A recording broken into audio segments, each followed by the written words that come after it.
Hi y'all, it's Wealth Building Rockstar here again with another video for y'all. I'm here to talk about my favorite books that have helped me along my journey and that have helped me continue to grow my journey. I have a few here that I have in my possession and a few off top of my mind that I've read in the past or borrowed from friends or whatever. My number one favorite book that I've read on my wealth journey or like my business journey was You're a Bad Booty, but the curse word, at making money. The author has a book also called You're Just a Bad, the bad word. But it's such a good book that it's like a hype book that hypes you up and gets you like your adrenaline running and ready to start. Like whatever you want to do, like business, side hustles, Turo, real estate, that book just gets you like, money's great, money is yours, your own money. This is what you need to do. This is how you get started a little bit, but mostly it's just like a hyping you up, getting you excited about making money. That was probably one of the first books I read after Rich Dad Poor Dad, which honestly is not my favorite. Everyone recommends it, but it's a lot of stories, which I'm not really a fan of stories. I'm a fan of like hype me up or tell me what to do versus like trip down memory lane. And then like there's a little part of the book where it's like buy assets, not liabilities, which I feel like at this point we all know. So if you haven't read that book yet, but in 2022's internet, you can skip that book in my opinion. But I have two sets of books here that are mindset books and then just like investment, business, money books. So we're gonna start with the mindset, mindfulness books first. Number one, The Secret. I don't know if you're spiritual, religious, either or, neither. The Secret is a good book about how to just like manifest things, speak things into existence, say positive things. If you're spiritual, you already kind of get those things already. If you're not, it's good to still manifest things so they're a pattern in your mind. Like you're thinking, good things are coming to me. The money I want is coming to me. The house I want is coming to me. And if you're religious, she does tie God into it as well. Because I am religious. I have moments where I'm not, where I feel like you can tie God into anything in this world. You can take him out of anything in this world. And everything just still works kind of the same. Speak good things. Speak positivity. If that's praying. If that's just talking. If that's meditation. The Secret will literally help you get there. We all know, if you're on your reading wealth journey, business journey, Dale Carnegie, all his books, Think and Grow Rich, The Science of Getting Rich, all those things are also books I've read in the past that I don't have. I have the audio books, but this one I have How to Stop Worrying and Start Living. This is probably one of the second best books I've read after, You're Bad at Making Money, because I worry a lot and get in my head and overthink, and I feel like sometimes you want things to be perfect when they don't have to be, or you're scared to get started. Like this book puts that in perspective for you to just start. Don't worry about things. Things will work out as they should. And if there's not how you wanted it, it'll work out in a better way than how you thought about it. So, How to Stop Worrying and Start Living. And you can also read this not for business. Like these mindset books are for anything. Relationships, for raising your children, it doesn't have, these are really, the mindset books are not focused on money and business. They'll just help you literally with anything in life, which are why I love to do them and why you should read them multiple times.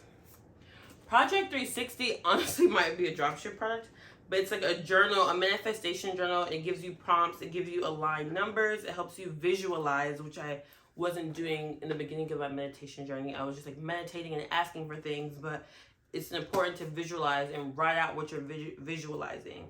I've been journaling and writing down my goals for a long time now, but visualizing and repeating what I'm writing is like, it tells you to write 3 goals, 6 goals, and 9 goals throughout the day. So I write 3 things, 1 goal 3 times, 1 goal 6 times, 1 goal 9 times. So like, this is my goal. Then the next goal, it's like, no, 3, 6, like repetitiveness and visualization. I love this book. This book, last but not least, on my mindset journey, I haven't even finished it. As you can see, The Artist's Way. This is a book you have to work at, though. This is not a book you can just read like these 3. Well, this book also you have to work at. These 2 books are books you have to put in work. You have to do the work every day. The first 2 books you can just read as leisure and put them down and practice them later on. But these 2 you have to practice as you go. This one's hard. This one reads you for filth. This one holds you accountable. This one is gnarly. And this is one that I will be doing and reading for the rest of my life. And most people I know who have read this do it as well. It's supposed to help with creative block, creative juices, higher creativity, which I feel like in business, dropshipping, marketing, writing. I have a creative job currently. I'm a stylist, if you guys don't know, and a costume designer. But this helps you unblock your creative juices, especially if you're a writer. If you are a writer, a script writer, a screenwriter, a director, anyone who's creating things with a lot of speech, this is the book for you, The Artist's Way. And I'm going to put a link to all these books on Amazon in the bio of this video. Now, my favorite money books. I talked about, Think and Grow Rich, The Science of Getting Rich. You're making money, even though I feel like Think and Grow Rich, The Science of Getting Rich, and You're Making Money are all like 3 mindset and business books.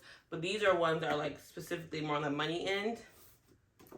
Copywriting Secrets. If you're a business owner, ad agency owner, affiliate marketing owner, and you're not good at writing like I am, this book changed my life. It made me so much better at writing. I can jot things down now that I think about them. I honestly still hire copywriters half the time, but I do it a lot less than I did before I read this book. So it is one of those key books. And even if you are a good writer, but you're not a good copywriter, because writing essays in college will not translate the same as writing copy to get sales for your business or for your clients. So Copywriting Secrets, great book. The Millionaire Next Door. This is probably one of my favorite books. I just read it. It is a little slow in some parts of the book, but it basically is telling you how, like, you see all these people flaunting, buying nice cars, buying designer, and half the time those people aren't really wealthy. They do make a lot of money. So it's kind of, they're still wealthy or still rich in a sense, but they're not saving, investing. Like, once their money stops at work, they don't have anything else. They don't have any assets. They don't have anything. It's basically showing you, like, to just focus on yourself, really, because a lot of these millionaires that have real wealth and longevity wealth are your neighbor who has a regular 4-bedroom house in a blue-collar neighborhood and drives his, like, old 5-year to 8-year-old, like, Lexus. It's not these flashy people, as we've seen too with a lot of athletes. Once they're not in the NFL, once they're not in the NBA anymore, they're dead poor. Like, a lot of these people, even rappers, singers, people now are investing more, but a lot of times when the money stops from their job or their sales or whatever they're doing, they don't have any assets, any businesses, they're not building any wealth. So this is showing you that the everyday person, there's more everyday millionaires than the flashy people you see who might not be actual, like, millionaires. So it's basically like, just don't judge a book by its cover.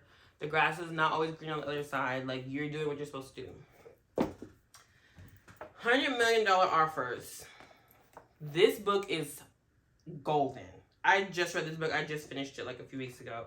It breaks it down fully of what to do to make great sales, to scale your business to astronomical numbers, step by step. I don't like books that fluff and sugarcoat things. I'm, like, here to learn, and this one spells it out for you.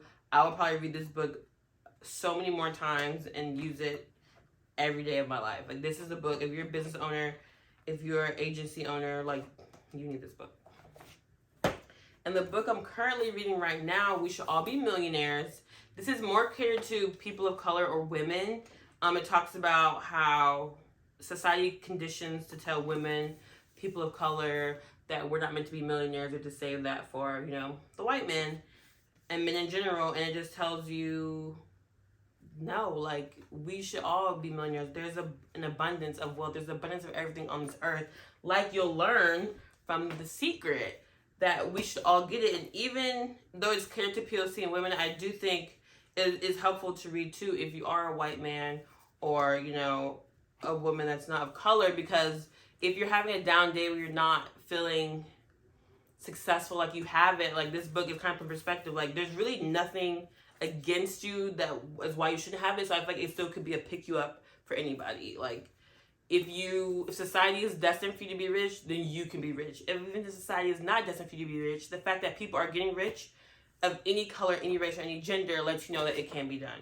And that's what this book is for. It's just a book that shows you, like, how to do it and how to also turn your gifts into businesses. That's also what I like about this book. It talks about how you don't have to be like a dropshipper, a marketing agency, e-com, like the typical businesses. It's like, are you good at sewing? Start a sewing course and sell that, or start teaching people how to sew, or using your gifts to make a business, which I appreciate, because a lot of books sometimes just tell you like the 4 ways to get rich, real estate, stocks, blah, blah, blah. And honestly, that is not for everybody. That's really not. Like, most people should invest in those things after they have money from what they're passionate about. You know, it's not something like, unless you like wealth building like me, I like stocks, I like real estate, I like doing things, but you can start a business and get rich, and you can start and create your own brand or your own thing that's not just selling shoes or something, like something. You can sell something astronomical, and you can make your own path in this wealth game. And that's what I love about this book. It's just so inspirational and so uplifting, and just helps push you. So you should read all these books, and you'll be rich, is what I'm about to say. But all the links will be in the bio. Thank you guys. Like, comment, subscribe if you love my content. See you later.